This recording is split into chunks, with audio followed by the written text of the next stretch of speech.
حامدا و مصلیہ اما بعد۔ پچھلے سبق میں ہم نے ہدایت النحو کا مقدمہ اور پہلی فصل جو ہے جس میں علم نحو کی تعریف، موضوع اور غرض بیان ہوئے ان کو پڑھا۔ یہ مقدمۃ الکتاب کی دوسری فصل ہے جس میں مصنف نے کلمہ کی تعریف، اس کی 3 اقسام کے اندر وجہ حصر، پھر تینوں اقسام کی تعریفات اور ان کی علامات کا بیان کیا ہے۔ اب ہم وہ ساری چیزیں پڑھتے ہیں۔ مصنف نے فرمایا الکلمۃ لفظ وضع لمعنی مفرد۔ یہ کلمہ جو ہے علم نحو کا موضوع ہے، اور جیسے ابھی ہم نے موضوع کی یہ تعریف بھی پڑھی کہ کسی بھی علم کا موضوع وہ ہوتا ہے جس کے عوارض ذاتیہ سے اس علم کے اندر بحث کی جاتی ہے۔ تو چونکہ کلمہ کے جو آگے عوارض ذاتیہ ان سے بحث ہونی ہے، اس لیے پہلے ضروری یہ تھا کہ کلمہ کی تعریف معلوم ہو جائے تاکہ اس کے عوارض کو جاننے میں آسانی ہو۔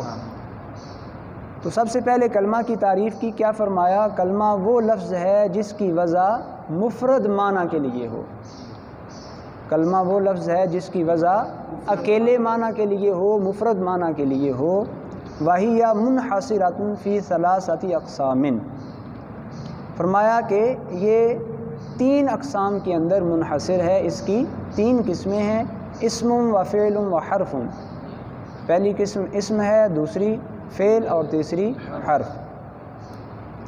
لِأَنَّهَا إِمَّا أَلَّا تَدُلَّ عَلَى مَعْنًى فِي نَفْسِهَا وَهُوَ الْحَرْفُ، أو تدل على معنى في نفسها ويقترن معناها بأحد الأزمنة الثلاثة وهو الفعل، أو تدل على معنى في نفسها ولم يقترن معناها به وهو الاسم۔ اس عبارت سے غرض مصنف کلمہ کی 3 اقسام میں وجہ حصر کو بیان کرنا ہے۔ لِأَنَّهَا میں حاضمیر کا مرجع جو ہے وہ لفظ کلمہ ہے۔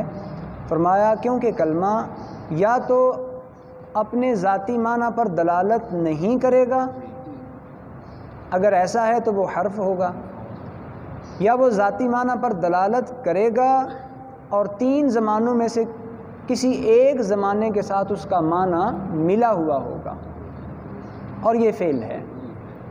یا پھر یہ ہے کہ وہ اپنے ذاتی معنی پر دلالت کرے گا لیکن اس کا معنی کسی زمانے کے ساتھ ملا ہوا نہیں ہوگا، اور یہ اسم ہے۔ یہاں تک کلمہ کی وجہ حصر مکمل ہوئی۔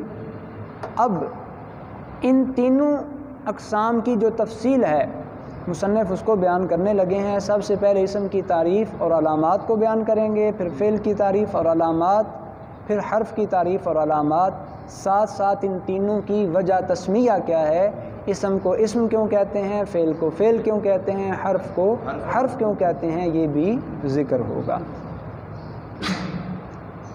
اچھا جی، فرمایا فحد الاسم کلمۃ تدل علی معنی فی نفسها غیر مقترن باحد الازمنۃ الثلاثۃ عن الماضیہ والحال والاستقبال کرجل وعالم۔ پس اسم کی تعریف یہ ہے، اسم وہ کلمہ ہے جو اپنے ذاتی معنی پر دلالت کرے، وہ معنی 3 زمانوں میں سے کسی ایک کے ساتھ ملا ہوا نہ ہو۔ 3 زمانے کون سے ہیں؟ میری مراد فعل ماضی، فعل حال، میری مراد زمانہ ماضی، زمانہ حال اور زمانہ مستقبل ہے، جیسے رجل ہے اور عالم ہے۔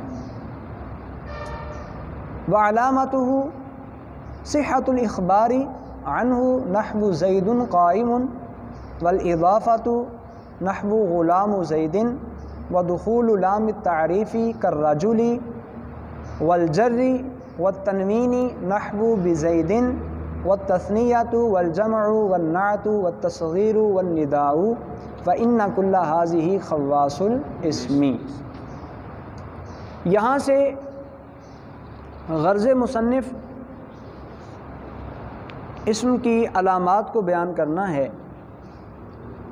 اور ان علامات کی تفصیل یہ ہے، سب سے پہلی چیز کیا ہے، اسم کی علامت کیا ہے، صحۃ الاخبار عنہ، اس کے بارے میں خبر دینا صحیح ہو، اس کے بارے میں خبر دینا صحیح ہو۔ اس کو آپ یوں بھی کہہ سکتے ہیں، یعنی وہ مسند الیہ ہو، وہ کیا ہو، مسند الیہ ہو۔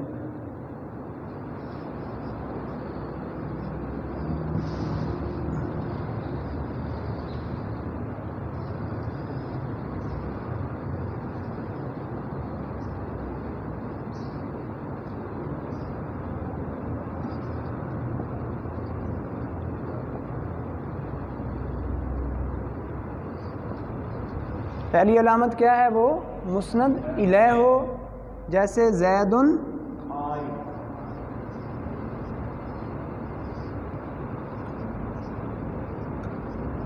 اس میں دیکھیں زید کیا ہے، مسند الیہ ہے، اور قائم کا اس کی طرف اسناد کیا گیا ہے، یعنی زید کھڑا ہے۔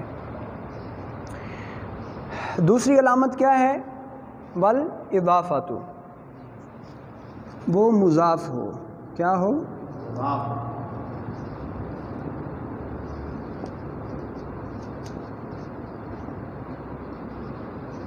جیسے غلام،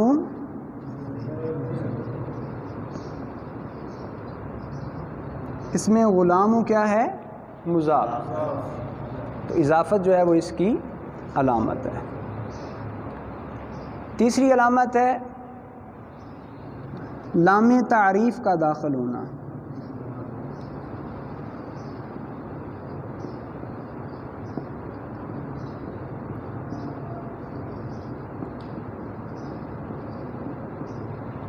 جیسے الرجل،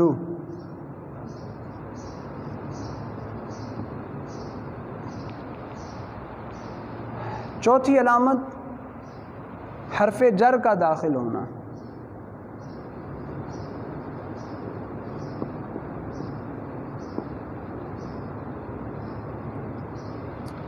جیسے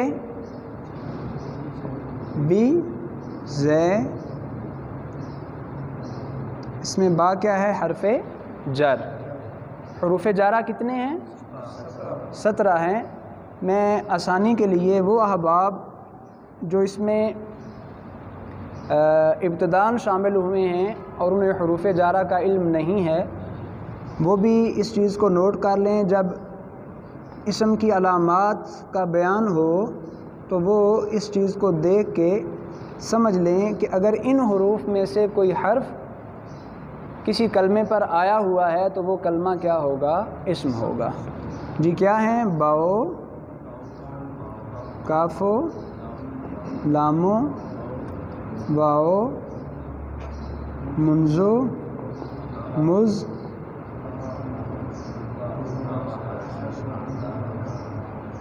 خلا، ربا،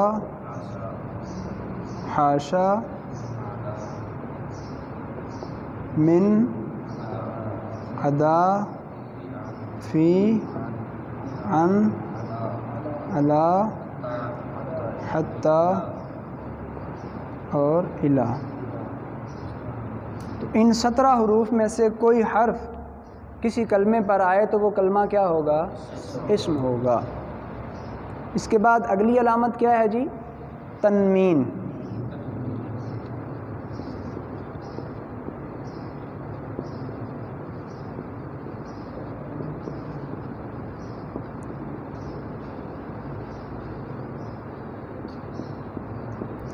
جیسے زیدن،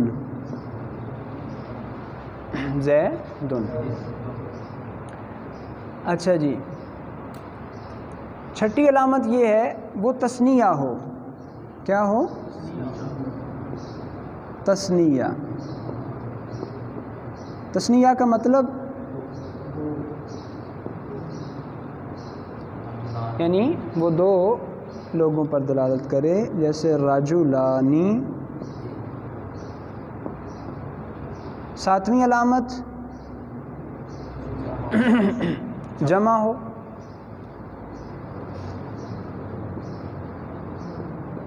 جیسے رجال، جیسے رجال. 8ویں علامت کیا ہے؟ جی صفت.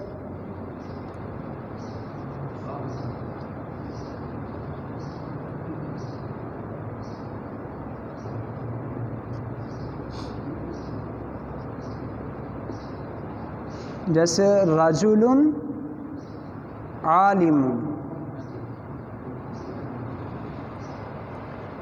9ویں علامت تصغیر.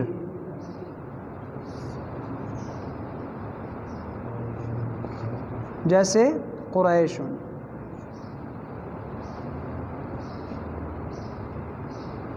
اور 10ویں اس پر حرف ندا آئے.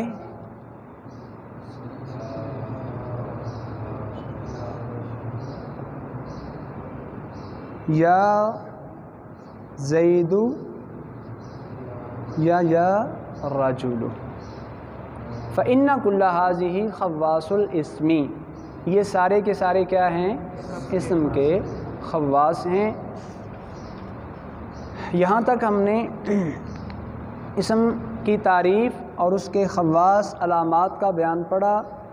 اس میں سب سے پہلا خاصہ اور پہلی علامت جو بیان ہوئی وہ کیا تھی؟